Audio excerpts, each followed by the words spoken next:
We need your help to keep the North Omaha History Podcast on the air. Please go to northomahahistory.com/podcast, click on the Patreon button, and become a patron for as little as $1 a month. And thanks to Jim Collison for becoming a patron. Welcome to the North Omaha History Podcast with noted author and historian Adam Fletcher Sasse. Each week, Adam takes you on a guided tour through Omaha's dynamic past. The Florence Water Works was once home to one of the most magnificent buildings in the entire city of Omaha. Despite being obliterated in the 50s, the water around it keeps wetting the whistle. Tell us more, Adam. So picture Omaha and all of its gigantic growth. It wasn't always that way. All the way from the 1860s, there were grand visions for Omaha to become the next Chicago, the next Kansas City, the next this, that, or the other thing. And people really struggled with what that could look like. But fortunately, some people took it to heart and they really worked on it, and they worked hard on it. One of those groups was a group of entrepreneurs that came to Omaha.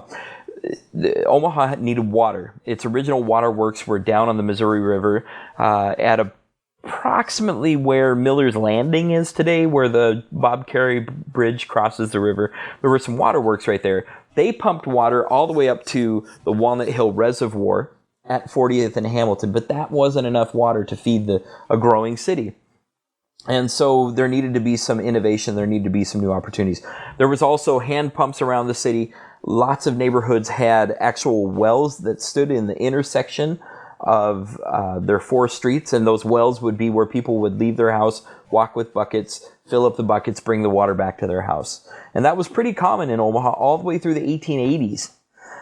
But in 1880 itself, there was a private company called the City Water Works Company that built the Florence Water Works. They used sandstone quarried down in Arkansas, and they built this gigantic, magnificent Romanesque building. High arched windows, a gigantic arched doorway on the front. The building had a 4-story tower with beautiful spires that stuck up into the sky. And it was just a magnificent place. There was also a wing off to the side with tall arched windows as well and a low roof.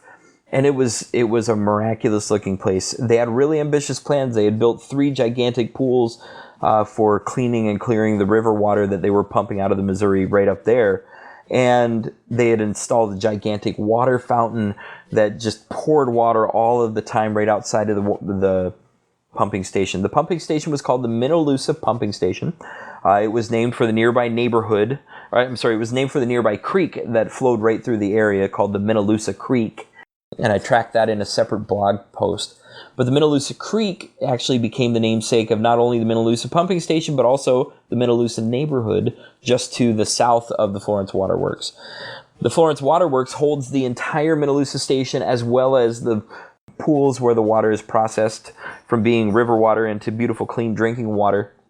In the 1890s, in 1887, the City Water Works Company folded, and another company came along called the American Water Works Company. And interestingly enough, the American Water Works Company continues to operate today. But what they faced in the 1910s was a movement by the city of Omaha to take over their own water. Before that happened, the American Water Works Company had Mendelssohn, Fisher, and Lowry. They're a really important architecture firm in Omaha that built a lot of magnificent buildings. They came and redid this pumping station and really built it up into its grandeur in the 1880s, late 1880s. So you have this gigantic building. You have these beautiful lakes of water right there. They had superintendents, these guys who led the entire works. They were called superintendents. And in the 1880s, the Minnelusa Station's superintendent, the Florence Water Works superintendent, he decided to start hosting grand balls, dancing balls, at his water station, at his pumping station. And so these carriages would come up the Florence Boulevard. They would come up what we now know as J.J. Pershing Drive. They would come up North 30th Street, and they would come out all the way to the pumping station for these grand balls. And all of the fanciest names in Omaha were there for their time in the 1880s and 90s. And lots of just high times that happened there.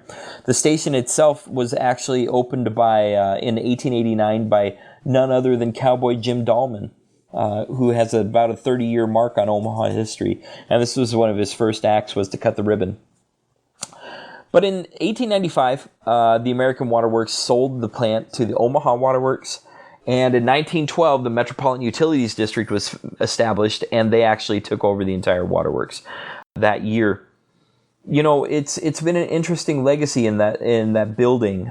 Today we can see a remnant of what was once there. It's the building that holds the pump station itself.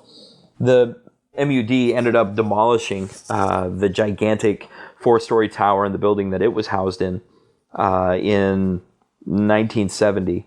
Apparently there was rotten lumber and the windows were boarded up, and it just wasn't a good situation, according to MUD. So they took that part of the building down, and they left the housing building for the pumps. For a long time, it was clad in ugly industrial stuff, you know, that metal that makes everything look ubiquitous and boring. But interestingly enough, Steve, just in the last year, MUD has done some restoration work, and they took all of the old siding down, and they shown the original sandstone that formed the grand tall arches around the windows, and they've reestablished some of the historical provenance of the building, and they have a pretty beautiful facility there today. So good things are happening.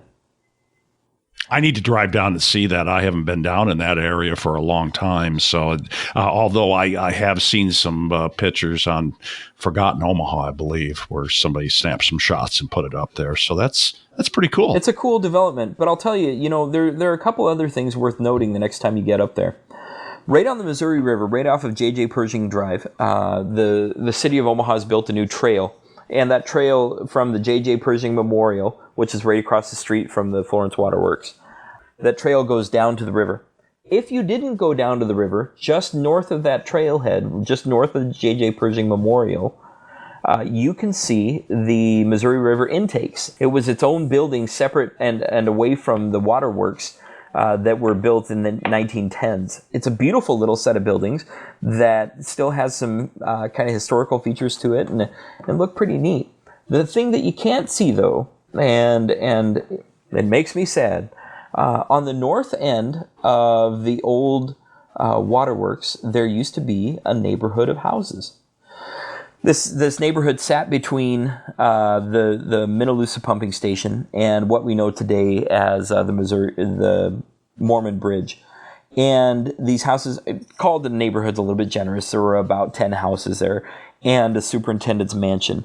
And the superintendent's mansion is where the superintendent of the plant actually used to entertain guests from all over and really have a high time.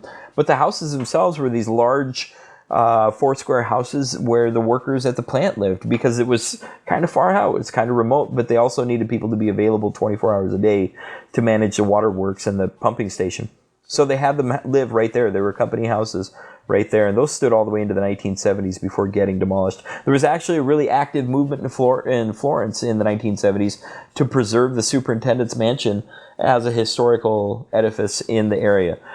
They had this elaborate plan to turn Florence into a bit of an historical park like exists back east in, historic Williamsburg and different places like that. But it didn't work. And the superintendent's house was torn down. But the cool part is I've recovered some photos of that house and the superintendent's mansion and different stuff, and you can see all of those on the NorthOmahaHistory.com website. And that's where you can also find the home for the podcast. And when you go there, click on the Patreon button, become a patron for as little as $1 a month. We need your help to keep this thing going. Jim Collison has become a patron, by the way. Thanks, Jim. And if you like this program, tell your friends to listen. Adam's got a great selection of books on Amazon. And Adam, how can we reach you? Steve, I love to get emails, and I love to hear from people. Right there on NorthOmahaHistory.com, you can click on contact, and you'll get my phone number, email address, and a form that you can just send me stuff on whatever you want. I love to get inquiries, questions, ideas, thoughts, and even criticisms, because I want to get these stories right and make sure that we're telling the whole truth, the whole history, and everything that could be involved in that. Thanks for listening to the North Omaha History Podcast with noted author and historian Adam Fletcher Sasse. Join us next week as Adam takes you on another guided tour through Omaha's dynamic past.